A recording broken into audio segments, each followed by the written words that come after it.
Sophie Cunningham, the enforcer, been in the headlines. And I didn't mean for it to blow up like that. Kind of getting back to where I was before I got injured. So that's where my mind's at. I think it's cool to show young boys and girls it's cool to stand up for your teammates, to stand up for your friends. She was talking about what she's done. Just 2 minutes ago, Sophie Cunningham finally opened up about her sudden rise in fame after backing Caitlin Clark on the court. And what she said proves just how real the Caitlin Clark effect is. Caitlin Clark is feeding the whole damn country when it comes to sporting events, when it comes to viewership. From overlooked to viral, Sophie's loyalty didn't just make headlines. It made her a fan favorite. Yeah, she made it her business to speak about this current expansion. If you support Caitlin Clark 100%, drop it in the comments below, because this story shows exactly why she's changing everything. She is by far the best player in the league. All the fans want to be just like Caitlin. She's the biggest draw by far this league has ever had. Sophie Cunningham didn't plan on becoming a viral sensation. But when tensions rose on the court and Caitlin Clark became the repeated target of hard fouls, Sophie did what not many were brave enough to do. She stood up for her teammate. I think that's just what I've always been about. The people who know me, they're like, we're not surprised. Like, that's how you always have been. I didn't mean for it to blow up like that. I didn't mean for it to blow up at all, to be honest. But at the end of the day, like, I'm here to focus on basketball. I'm still so not satisfied with how I'm playing. I'm so annoyed by it, to be honest. And so I just need to dial in, focus on my shot, focus on kind of getting back to where I was before I got injured. So that's where my mind's at. This is all super cool, and I think it's fun. I think it's cool to show young boys and girls it's cool to stand up for your teammates, to stand up for your friends, to do that type of thing. But my mind is like, I need to start scoring the ball. In a recent interview, Sophie reflected on that moment that changed everything. She said, "I didn't mean for it to blow up like that, but at the end of the day, I'm here to focus on basketball. I'm just showing young boys and girls that it's cool to stand up for your teammates." That one statement perfectly summed up what made her stand out. Not stats, not highlight reels, but heart. What happened that day was more than just a scuffle. It was a message to the league. She's being asked basically about her newfound fame, and if I'm not mistaken, she's gone from like 300,000 followers to 1 million followers. If you're going to come after Caitlin Clark, you better be ready to deal with Sophie Cunningham. Fans saw in Sophie what the WNBA has been lacking: grit, loyalty, and someone willing to fight for something bigger than themselves. Cunningham quickly became known as the enforcer. Sophie Cunningham, the enforcer, dog. She's from the Show Me State. Now, we know Sophie Cunningham has definitely been in the media, been in the headlines after, her recent bouts, I would say, throughout the WNBA. Her aggressive presence, especially when protecting Caitlin, made her the unofficial bodyguard of the league's biggest star. And even though she admits her game isn't where she wants it to be since her injury, that one act of stepping up became the turning point in her public image. It wasn't just about basketball, it was about character. Sophie wasn't trying to go viral. She wasn't trying to chase clout. She did what felt right. And in doing that, she captured the hearts of millions who were watching Caitlin Clark get pushed, shoved, and ignored by refs, game after game. Sophie Cunningham is now calling it out. It was just part of the game. I think the refs had a lot to do with that, not protecting, the star player of the WNBA. And so at the end of the day, I'm going to protect my teammates. That's what I do. That is a byproduct of the referees not having done their jobs. This wasn't just a moment. It was a turning point, not just for Sophie's career, but for how the world views teammates who stand up for each other in a league that desperately needs more of that. Sophie Cunningham became the protector of Caitlin Clark. Cunningham became a viral sensation over the last week after committing a hard foul on Suns guard J.C. Sheldon, who poked Clark in the eye earlier in the game. A brawl between the teams ensued, with Cunningham at the center of it. What happened after Sophie Cunningham stood up for Caitlin Clark was nothing short of explosive. In the modern sports world, fame doesn't just come from stats. It comes from moments that resonate. And that's exactly what Sophie created. Her act of protection, her no-nonsense response, and her unapologetic energy didn't just make headlines. It sparked a digital firestorm. Let's talk numbers. Before this incident, Sophie Cunningham had around 300,000 followers on Instagram. So on Instagram, Sophie Cunningham has gone from 300,000 followers to 1 million followers. Let's take a look at her TikTok. So she has 1.5 million TikTok followers now, which is kind of crazy considering. So she's gained between Instagram and TikTok onto her social media. She had about 2 million followers. In just days, that number skyrocketed past 1 million. On TikTok, it was even crazier. She went from a few 100,000 to 1.5 million followers. Combined across both platforms, Sophie gained nearly 2 million followers in a matter of days. That's not normal growth, that's viral stardom. This kind of growth is unheard of for a WNBA role player. Sophie isn't leading the league in points, she's not dominating the stat sheet every night, but what she did captured something deeper. She stood beside the most talked about athlete in the league and said, "I've got her back." And the world noticed. She wasn't chasing fame. In fact, she seemed surprised by it. Sophie Cunningham has responded in probably the best way possible. In her own words, "I didn't mean for it to blow up at all." But that's the thing. Real moments always hit harder than anything scripted. Fans are starving for authenticity, and Sophie gave them exactly that. No gimmicks, no performative theatrics. Just pure, raw loyalty and toughness. Even more telling, she jumped into the top 15 in All-Star voting. Now she's one of the more popular players in the league. Heck, she was like 15th in All-Star voting or something. That's not something that happens for someone with average stats. But fans don't vote just for performance. They vote for impact. And Sophie's impact was felt far beyond the scoreboard. It also revealed a stark contrast in the league. Other players have been criticized for chasing social media clout while their performances dip. People care more about the fact that Audie Crooks and Flaw J. Johnson had a viral duet than the fact that like both of them have been stinking it up in America right now. Both of them have absolutely been stinking it up in America. The transcript even calls out rising stars like Flaugy Johnson and Audie Crooks for posting viral TikToks while underperforming in actual games. But Sophie's case is different. Her fame didn't come at the cost of her game. It came from backing a teammate in a moment of intensity and showing what leadership actually looks like. And she made it her business to speak about this current expansion. The online reaction was massive. Fans who had never followed WNBA content were suddenly flooding her page. Comments poured in saying, "This is what we need more of in the league. And protect Clark at all costs. Thank you, Sophie." She wasn't just gaining followers, she was gaining respect. And that respect turned into a new identity. Sophie went from being just another player to a symbol, the enforcer, the teammate you want in your corner when things get tough. The one who didn't stay silent while the league's brightest star was being knocked around and ignored by officials. Sophie Cunningham has come out and called it out. And of course, where Cunningham fully embraced her enforcer role for this team. It was a build-up for a couple of years now of them just not protecting, the star player of the WNBA. She didn't say stars in the WNBA. She said the star of the WNBA. She completely and fully gets it. She embraced the moment, but also showed humility. She made it clear that despite the fame, her focus is still on improving her game, especially after returning from injury. And that authenticity, the balance between competitiveness and character, is what fans are rallying behind. So yes, Sophie Cunningham's fame exploded, but it wasn't luck, it was earned. And the numbers prove it. In a league struggling for mainstream attention, Sophie became one of the most followed, most talked about players, not because of a viral dance, but because of a viral stand. And it all started with protecting Caitlin Clark. Can't keep my hands to myself. I mean, I could, but why would I want to? During that, it was just part of the game. I think the refs had a lot to do with that.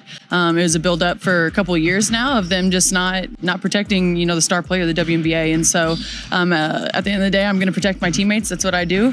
And I'm a team player, so. Let's be honest. None of this happens in a vacuum. Sophie Cunningham's rise didn't just come from one heated moment on the court. It came from her alignment with a movement, a surge, a cultural shift in women's basketball. And at the center of that shift, Caitlin Clark.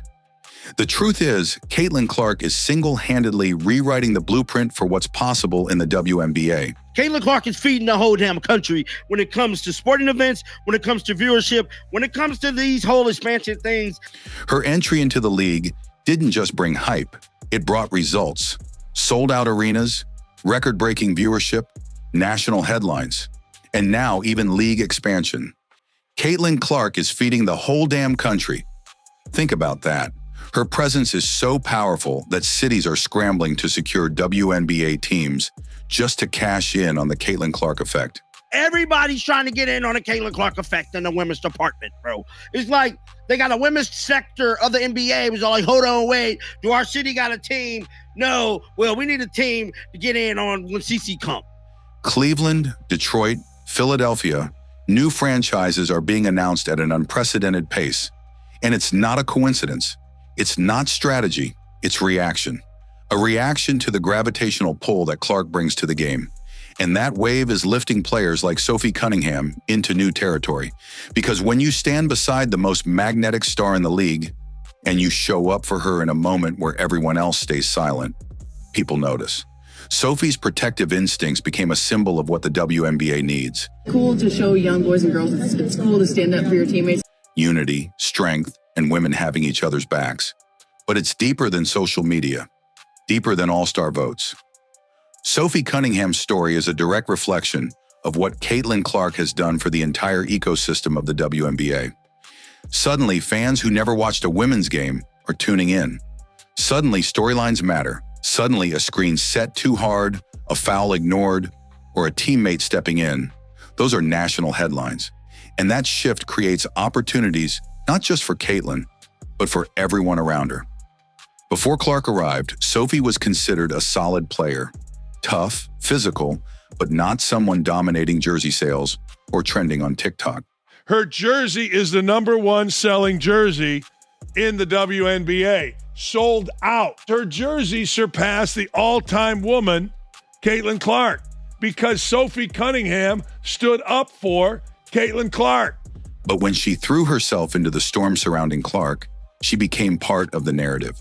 And that narrative is growing by the day. Just look at what Sophie said when asked about her fame. Opportunities, and so I get that aspect, but I also think that you want to listen to your players too. Like, where do they want to play? Where are they going to get excited to play and draw fans? And I do think that Miami would have been a great one. Like, everyone loves Florida. Nashville is an amazing city. Kansas City, amazing opportunity. There's a huge arena downtown that no one's using. And I think that the Women's Soccer League is showing that, like, people draw, you know, and so I'm not so sure what the thought process is there, but at the end of the day, you also want to make sure that you're not expanding our league too fast. I think that's also another thing, that you don't want teams to totally dominate and then have teams that aren't, and so I just think that it's kind of a hard decision-making team or situation, but man, I don't know how excited people are to be going to Detroit or Cincinnati.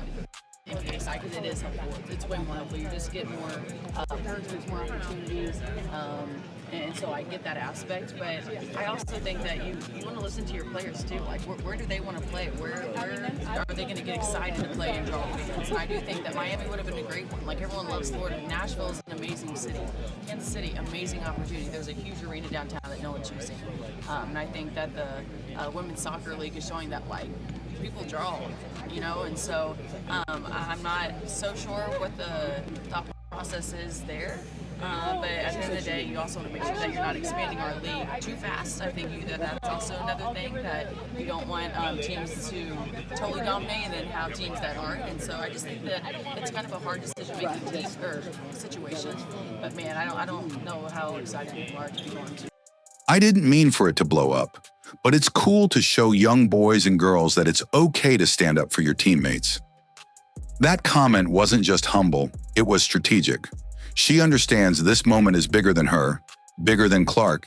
It's about showing what loyalty and unity look like on the biggest stage. And the fans responded, not just with clicks, but with belief. Belief that players like Sophie can be more than role players. They can be voices, leaders, protectors of the culture, and there's no doubt that being linked to Caitlin Clark helped ignite that belief. Even the league is benefiting. The commissioner is leaning into expansion with Toronto, Portland, Cleveland, Detroit, and Philly all set to join. These new teams, our league will grow nearly every season for the rest of this decade. The Golden State Valkyries this year, the Toronto Tempo and Portland in 2026, Cleveland in 2028, Detroit in 2029, and Philadelphia in 2030. So this expansion marks far more than an increase in teams. It's a transformational investment in the future of women's sports. With more teams, more roster spots, and more scale and visibility, the WNBA is building on a wave of momentum that is only growing stronger. So this will also drive economic impact in these cities and their broader regions. And none of this happens without incredibly strong partnership. Why now? Because with Clark in the league, every game becomes a spectacle. Every road trip feels like a tour. Every player that shares a screen with her is getting more eyes, more interviews, and yes, more followers. And fans are watching closely. The Sophie Caitlin bond was seen as real, not PR, not manufactured, and that's why it worked. Sophie's fame didn't spike because she went viral for something gimmicky. It exploded because fans saw her do what they wish someone would do, stand up and say, enough. In a league often accused of failing to protect its stars, it's certainly going to set some sort of record for amount of votes casted compared to last year, if I'm not mistaken. I feel like we're on track for that, which just shows how much engagement we're driving across the league for all different sorts of players and teams. And, that's exactly what the league needs, is people excited about that type of stuff and wanting to be involved and feeling like, their vote really counts and feeling like they can make an impact on the All-Star game. So it's really exciting to see. And hopefully as we continue to go here year to year to year, it just continues to grow. Sophie Cunningham became the exception. She became the enforcer, the sister in arms, the teammate who had Caitlin Clark's back when things got physical and the refs stayed silent. This is the new WNBA, one driven by stories, loyalty, emotion, and visibility. And Caitlin Clark is the fuel behind that engine. But make no mistake, Sophie Cunningham is now riding in the front seat. From overlooked to over 1 million followers, from backup to bold voice, Sophie's story proves that standing beside greatness and standing for what's right can transform everything. And we're just getting started. For all the fame, all the headlines, and all the social media milestones, Sophie Cunningham herself is the first to admit she's not satisfied. I think that's just what I've always been about. The people who know me, they're like, we're not surprised. Like, that's how you always have been. I didn't mean for it to blow up like that. I didn't mean for it to blow up at all, to be honest. But at the end of the day, like, I'm here to focus on basketball. I'm still so not satisfied with how I'm playing. I'm so annoyed by it, to be honest. And so I just need to dial in, focus on my shot, focus on kind of getting back to where I was before I got injured. In her own words, I'm still so not satisfied with how I'm playing. I'm so annoyed by it. That's not just honesty, it's hunger. And it proves that this moment isn't going to her head. Despite her fame skyrocketing, Sophie has struggled this season with her on-court production. She's averaging career lows in points and three-point shooting. The Sophie Cunningham, for her career, has been a 40% three-point shooter, and she's averaging career lows in points. I think career low in points, it's definitely career low in three-point shooting percentage. Her defense has been, she's a fine defender. For a player who has consistently been a 40% shooter from beyond the arc, those numbers sting, and she knows it. But here's what separates Sophie. She doesn't hide from it, she owns it. And instead of letting the fame distract her, she's using it as fuel. She said clearly, I need to dial in, focus on my shot, get back to where I was before I got injured. That self-awareness, paired with her leadership and toughness, makes her more valuable to the Fever, not less. Because the truth is, this Indiana Fever team isn't just rebuilding, it's rebranding. And players like Sophie Cunningham are at the heart of that transformation. She's not just another rotation player anymore. She's a voice in the locker room, a trusted veteran, and most importantly, a visible ally to the league's most important player, Caitlin Clark. When Clark was taking hits and the refs looked the other way, it was Sophie who stepped up. And now, even when she's not hitting shots, her presence still commands respect. She stretches the floor, guards multiple positions, and brings the kind of intensity that can swing momentum. She can guard 1 through 5 at an acceptable rate. She is an acceptable rebounder. She spreads the floor at least. She's a good enough shooter, you have to respect her. Even without putting up big numbers. And let's be real, Sophie's presence sends a message to other teams. Caitlin Clark is not alone. You take a cheap shot, you'll feel the response. That protection matters more than people realize, especially for a rookie carrying the weight of a league's expectations on her back. So yes, Sophie needs to find her rhythm. Yes, she needs to hit more of those corner threes. But even now, while still getting back to full form, her role has never been bigger. Cunningham is she's been absolutely fine this season. But the problem is that for the Fever to do anything, and by anything I mean win around the playoffs, she's got to be good. She's not just guarding players anymore. She's guarding a movement. In a season where every game feels like a national spotlight, Cunningham is becoming something more than a player. She's becoming a tone setter, a physical presence, a cultural anchor in a team riding the momentum of a generational star. And let's not forget, Caitlin Clark's rise is just beginning, which means Sophie Cunningham's story. It's far from over. In fact, it might just be getting started. Sophie Cunningham, the enforcer, dog. She's from the show State. Now, we know Sophie Cunningham has definitely been in the media, been in the headlines after, her recent bouts, I would say, throughout the WNBA. Sophie Cunningham didn't chase the spotlight, but when she stood up for Caitlin Clark, it found her. In a league where toughness is often overlooked and loyalty rarely headlines, she proved that one moment of courage can change everything. Today, she's not just a teammate, she's a symbol of grit, of unity, of the kind of leadership fans have been craving. And Caitlin Clark, she's not just elevating the game, she's elevating everyone around her. The fame, the expansion, the national buzz, it's all connected. So if you stand with Caitlin Clark, if you believe in the players who protect and empower each other, drop 100% in the comments. Because this isn't just a story about going viral. It's a story about why it happened and what it means for the future of the WNBA. And that future, it's getting brighter by the minute.